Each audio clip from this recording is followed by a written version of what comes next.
like to start with a reading from a famous poem by James Todd Smith. Don't call it a comeback. I've been here for years. Can I just start by saying how many, really great, fun movies we've had recently? We got To All the Boys I Loved Before. We have Crazy Rich Asians. I loved The Spy Who Dumped Me. I thought it was really funny. Sorry, Reddit. And Searching. Oh my god. Searching. Close this video. Go donate to my Patreon as a reward for giving you this hot tip, and go see Searching. It is so good. What a time to be alive. Anyway, I put a call out on my Patreon page to see if anyone had any ideas for, upcoming videos. I'm trying to go back and forth between my pop culture stuff and my theme park stuff, so one of my awesome patrons suggested that I do a video on Netflix rom-coms and high school films, but I really wanted to kind of expand it to cover the entire rom-connaissance. That's what we're going with. Because, I like things where people kiss, and I like talking about the kind of sexist Hollywood machine that makes us fall in love with rom-coms and then makes fun of us for falling in love with rom-coms. So let's get into it. Today on Cold Takes, we are going to discuss this rom-connaissance. How did we get here? Why is it important? What are the sort of best and worst examples of this new trend? What are the critiques of this new trend? And how many times have I watched To All the Boys I've Loved Before on Netflix? Do you remember that Netflix tweet a while back where, The Christmas Prince came out and Netflix was like, someone watched The Christmas Prince 52 times in one day. Are you okay? They were, totally negging their fan base. I think one day they're gonna do that about me with To All the Boys I've Loved Before. It's very possible. I can't wait to be internet famous.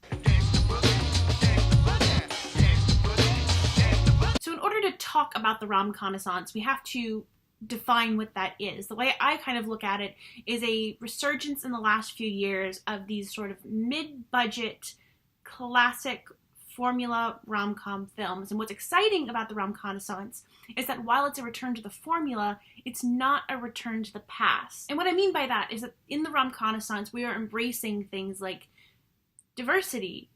Are our films representative of the current population? Do we have people of color in the leads? Do we have LGBT representation in the leads? Are we sex positive?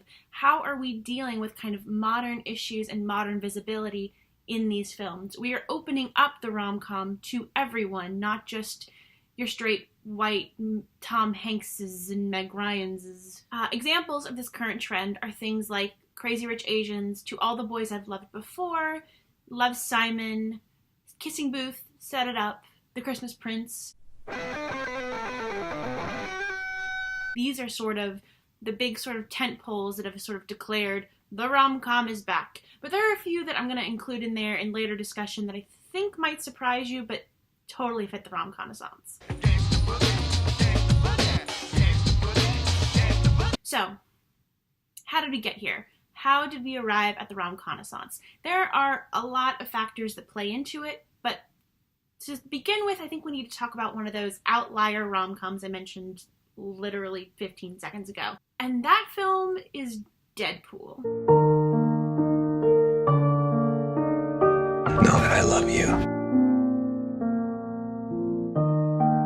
Deadpool was a really interesting and exciting film for a lot of reasons. For some people, it was a landmark film because it was this big R-rated superhero phenomenon that just kind of captured box offices.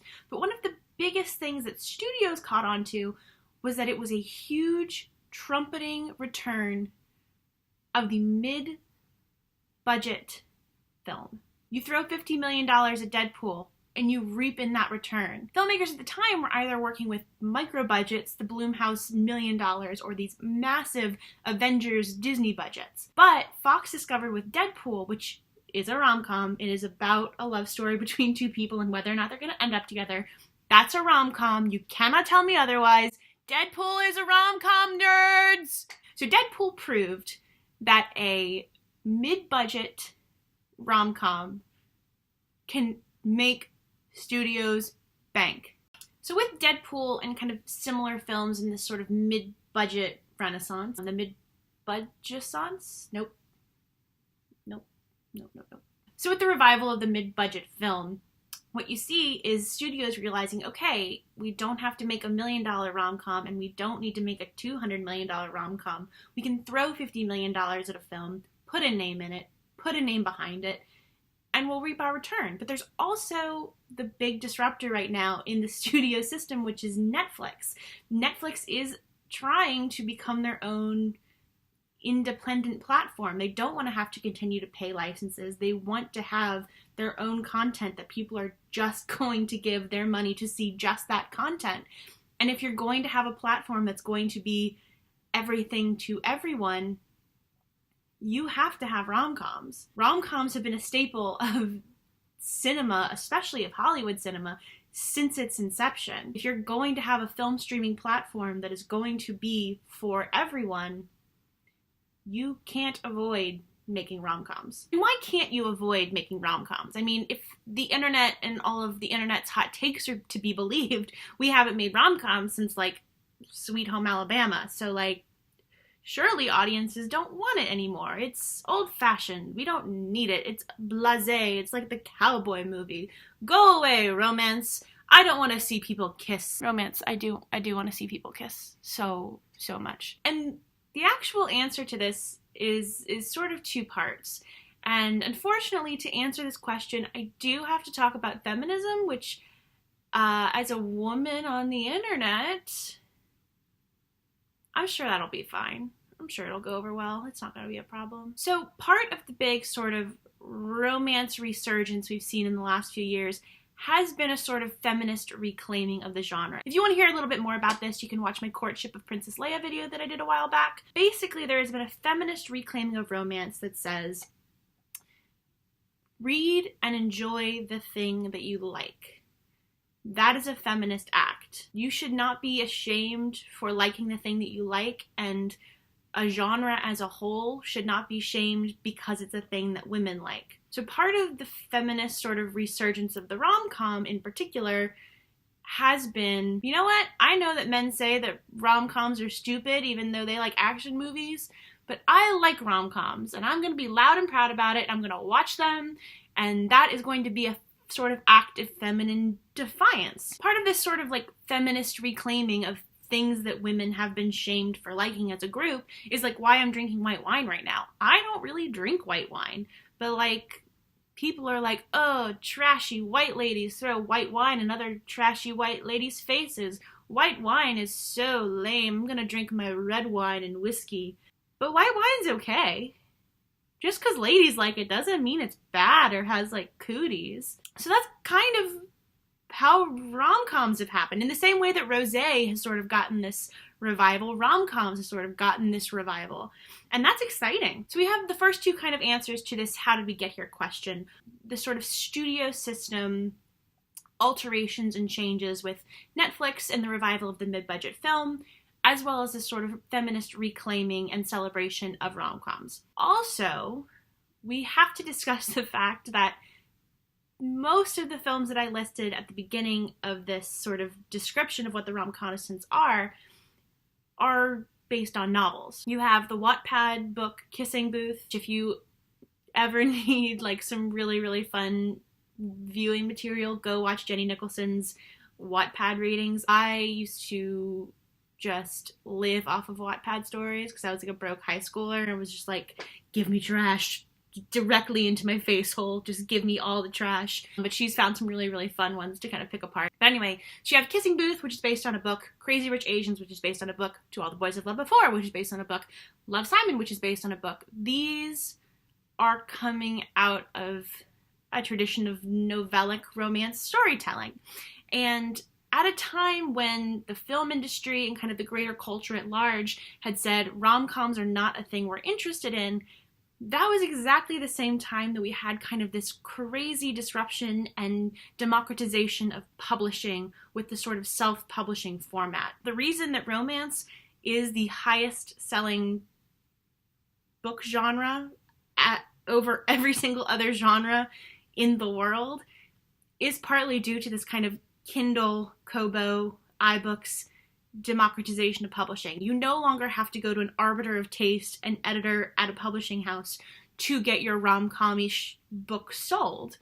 You just write it, you send it to an editor maybe, and you publish it online, and people can have that content as soon as it's ready.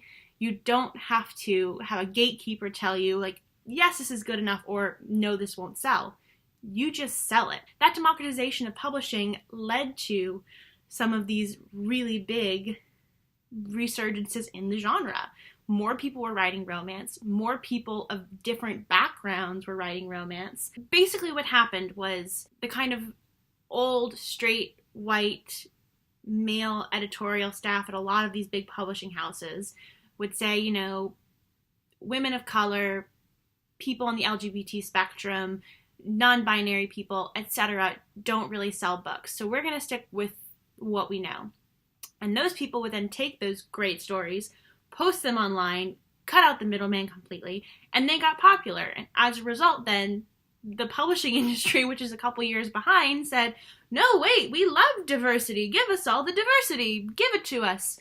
And so that democratization of publishing led to trends that eventually seeped into the big publishing houses, which would eventually give us To All the Boys I've Loved Before, Crazy Rich Asians, Love, Simon, etc. Now you'll notice that the democratization of publishing did lead to the kissing booth, because Wattpad is a quote-unquote democracy, literary democracy, you know, the fancy kind. So because we broke down these kind of gatekeeping rules about who could be published and who could be popular, we were given a lot of things that the culture at large said that they didn't want or weren't interested in. And then when they found out, oh wait, I like that thing, or oh man, I do miss rom-coms, I'm so glad we have books that are like rom-coms, that then feeds a cycle where Netflix is like, oh, we need some rom-coms. Where can we get ideas for rom-coms? Oh, I know, I was in Target and I saw that book. And then you have kind of a circular system where the book is popular and then it's the movie and then people are like, oh, I want more books like that movie. And then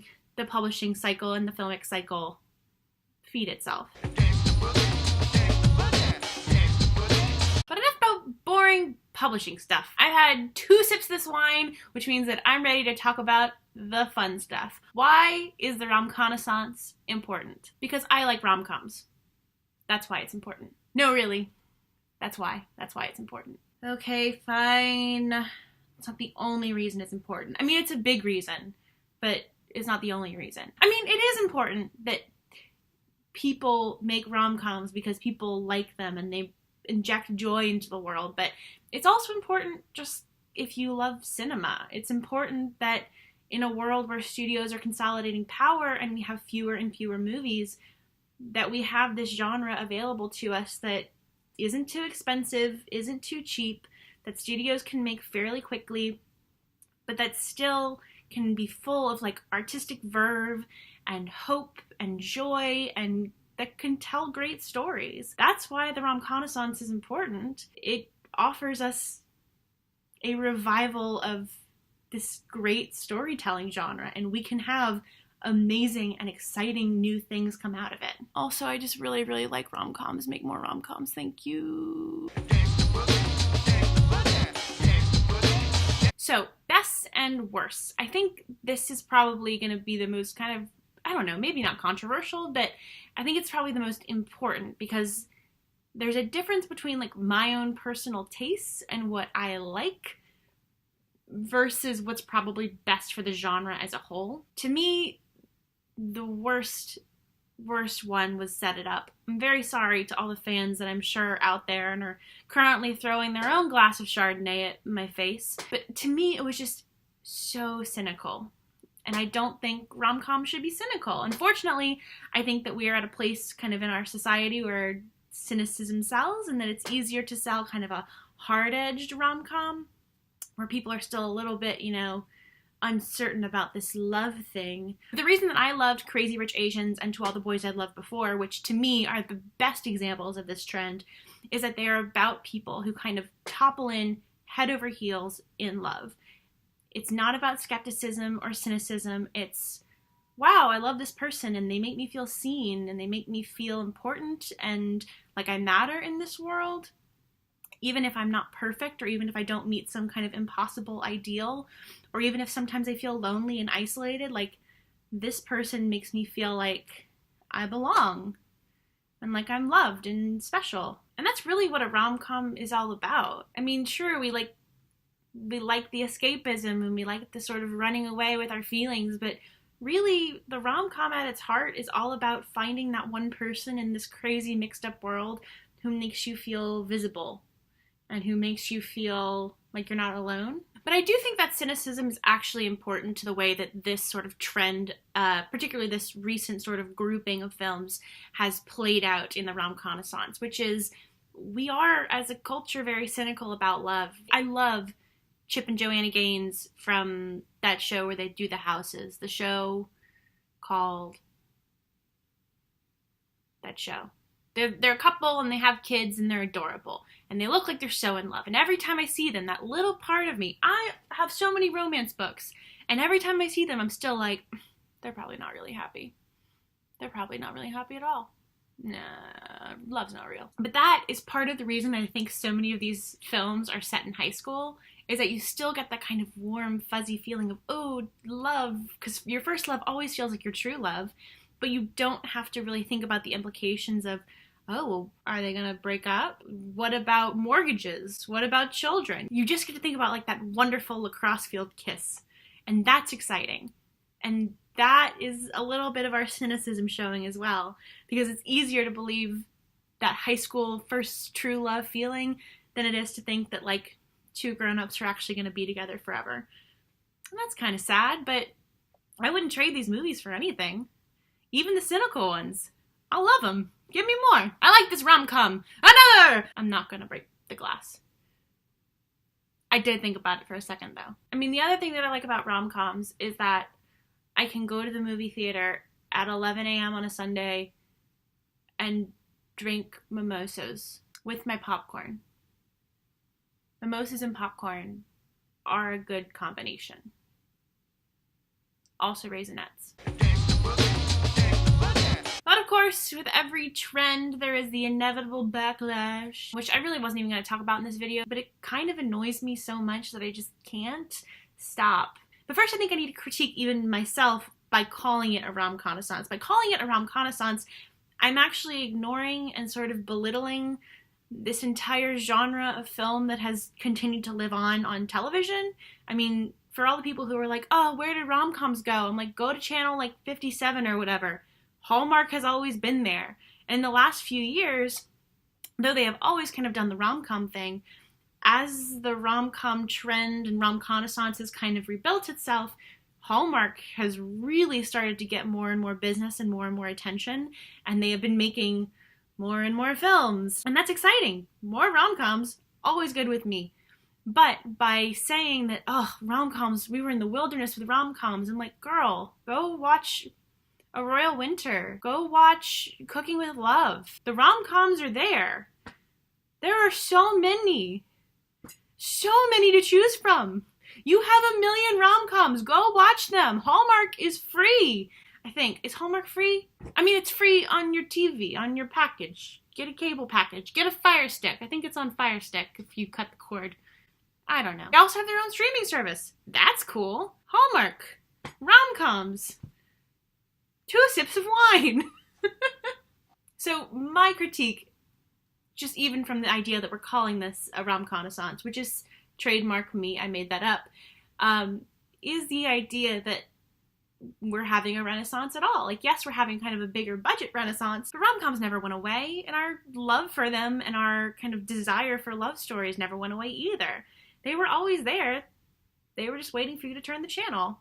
However, there has also been the more annoying kind of genre of discussion, which I have seen on Reddit and Twitter and other cesspools of the internet that I do not care for but constantly spend all of my time on, which is that rom-coms are dumb. Rom-coms are dumb because things happen in them that I've seen. I know that the couple is gonna kiss, and that makes rom-coms dumb. I don't like them because girls have cooties. That is a reductive form of the argument. I understand that people are like, it's formulaic, but I have to conclude this video by refuting that because I think it is the most annoying thing I have ever heard in my entire life, and it's why I drink. People have called it a formula, but But really, you shouldn't call it a formula, because it's not a formula. You should think of it as a recipe. When you bite into a cookie, you know what it should taste like, and you know how it should make you feel. There should be like that brown sugar kind of caramelization. There should be like the richness of the chocolate.